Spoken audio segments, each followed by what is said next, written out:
Allô tout le monde, moi c'est Mélanie. Bonjour, moi c'est Marc-Antoine. Dans la vie, je suis consultante en responsabilité sociale et environnementale des organisations chez Groupe AGECO.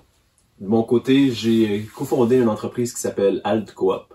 C'est une coopérative d'ingénierie où est-ce que je suis designer de bâtiments écologiques.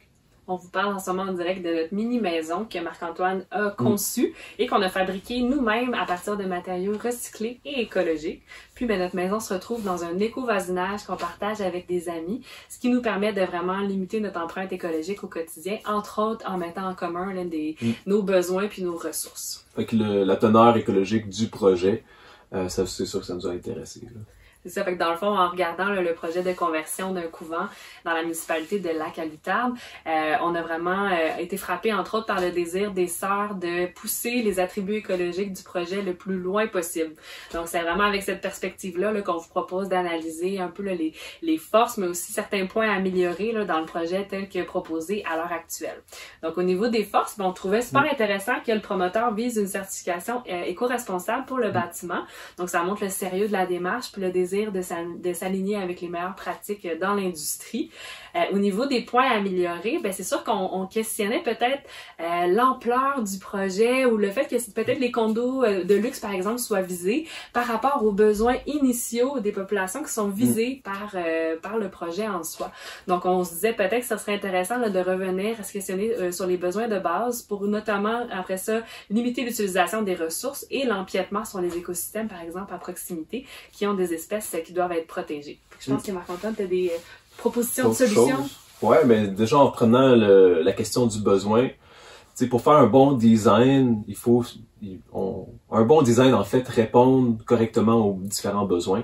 Puis une façon de créer, surtout dans le contexte d'un développement d'un bâtiment ou de telle envergure, le design intégré, c'est vraiment une stratégie qu'on utilise en conception de bâtiments écologiques.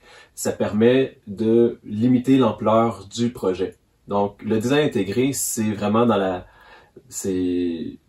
le pré-projet. On va avoir autour de la table tous les experts ou les différents acteurs du projet. Donc, vous-même, la collectivité, les ingénieurs, architectes, les différents experts. Tout le monde est autour de la table qui sont concernés. Puis ça permet de prendre des choix de design et de vraiment minimiser finalement l'envergure du projet, du moins au niveau des ressources et du pied carré qui est nécessaire au projet.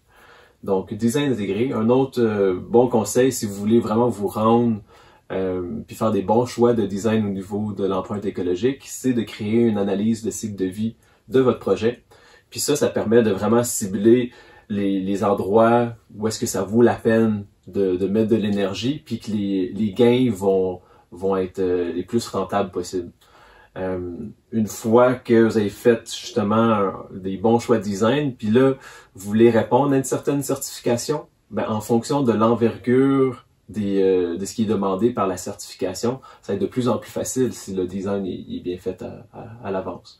Donc, si vous voulez, par exemple, vous rendre à carboneutre, là, le résiduel il peut être compensé par l'achat des crédits carbone. Donc, gardez ça en tête au niveau de l'enveloppe budgétaire. Donc, plein de pistes de discussion pour vous dans vos délibérations. On vous souhaite une bonne continuité puis une belle école d'hiver.